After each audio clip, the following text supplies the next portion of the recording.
అన్న నమస్తే. నమస్తే తమ్ముడు. బెండకాయలు ఎట్లేస్తున్నావు? తూకమేసి వేస్తున్నా. జోకు బాగుందన్న, అందుకే వేసిన. టమాటాలు ఎలా ఉన్నాయి? బాగా పిరమున్నాయి. మళ్ళీ పంచ్. మరి ఆ వంకాయలు ఎలా ఉన్నాయి? కనిపిస్తలేవా? గ్రీన్ కలర్లు ఉన్నాయి.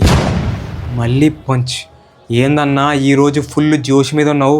జోష్ మీద లేను, భూమి మీద ఉన్నా. అబ్బో కుళ్ళు జోక్. Thank you. ఏందన్నా ఎప్పుడు బనియన్ మీద ఉంటావు? ఒక మంచి అంగి వేసుకోవచ్చు కదా. ప్రతి పండగకి అంగి వేసుకుంటా కదా తమ్ముడు. అంటే పండగ వస్తే కానీ అంగి వేసుకోవా? సర్లే, అర్ధ కిలో బెండకాయలు, అర్ధ కిలో టమాటాలు వేయన్న. అర్ధ కిలో ఎందుకు, కిలో తీసుకో. రెండు కలిపితే కిలో అవుతాయి కదా. నువ్వు కూడా జోకులు బాగానే వేస్తావు తమ్ముడు. మరీ నీ ఎంత కాదన్నా, నువ్వు ఎంతైనా సీనియర్. పంచులు వేయడంలో కాదు, ఏజ్లో. హలో, అవునా? సరే, నాకు తెలిసిన ఒక పిల్లగాడు ఉన్నాడు, అడిగి చెప్తా. తమ్ముడు నీకు పెయింటింగ్ కొట్టడం వచ్చు కదా? వచ్చు.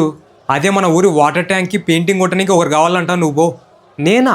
600 ఇస్తాడు తమ్ముడు. ఈ నెల నీ రీఛార్జ్ కన్నా అవుతాయి. ఏందన్నా, నాతో రీఛార్జ్ కూడా డబ్బులు లేవనుకున్నావా? ఉన్నాయా మరి? లేవనుకో. ప్రతి చిన్నదానికి మీ పేరెంట్స్ని ఏమడుగుతావు తమ్ముడు? ఈ చిన్న చిన్న ఖర్చులైనా నువ్వే సంపాదించుకో. చెల్, నేను కూలి పనికి పోయేది ఏందన్నా, డిగ్రీ చదువుకున్నంత కూలి పని చేపిస్తావా నువ్వు ఇంకా పాస్ కావాల్సిన సబ్జెక్టులు ఎన్ని ఉన్నాయి తమ్ముడు? ఎన్ని? జస్ట్ 20. నెక్స్ట్ ఇయర్ రాసి పాస్ అవుతా. అంతవరకు ఖాళీనే కదా? ఖాళీనే. మరి ఖాళీగా ఎందుకుంటావు తమ్ముడు? నీ ఎగ్జామ్ ఫీజుకైనా సంపాదించుకో. కరెక్టే అనుకో, కానీ వాటర్ ట్యాంక్కి పెయింటింగ్ అంటే ఎండల పని చేయాలా, నా వల్ల కాదన్న. ఎందుకు? అంటే ఎండకు పని చేస్తే నా స్కిన్ డ్యామేజ్ అయ్యి గ్లామర్ అంతా పోతుందని. అబ్బో, మా ఫ్రెండ్స్ అందరిలో నేనే తెల్లగుంటా, మళ్ళీ ఎండకు పోయి నల్లగైతే ఎక్కిరిస్తారన్న. పోనీ నీ షాప్లో పని చేయమంటావా? నీడకి నా షాప్లో పని చేస్తావా? నెలకి జస్ట్ 60,000 జీతమే అన్న. సాల్. 60,000? అది కూడా నెలకి? ఏం మాట్లాడుతున్నావు తమ్ముడు? నేనేదో బతుకుదేరు కోసం ఈ కూరగాయల వ్యాపారం పెట్టుకుంటే మళ్ళా నాకిందో పనోడు, వానికి నెలకి 60,000 జీతం. పోనీ 59,000 అన్నా పర్లేదు. 59,000. నువ్వు ఎన్ని సబ్జెక్టులు ఫెయిల్ అయినావు తమ్ముడు? 20. ఎన్ని పాస్ అయినావు? 8. ఆ 8 కూడా ఎట్లా పాస్ అయినావు తమ్ముడు నువ్వు? నేనేమైనా రియల్ ఎస్టేట్ బిజినెస్ చేస్తున్నానా, లేదంటే సాఫ్ట్వేర్ కంపెనీ రన్ చేస్తున్నానా నీకు 59,000 జీతం ఇయ్యనీక? మరెంత ఇస్తావో నువ్వే చెప్పన్నా. సరే చెప్తా, జీతం గురించి తర్వాత. మనం ముందు పని గురించి మాట్లాడదాం.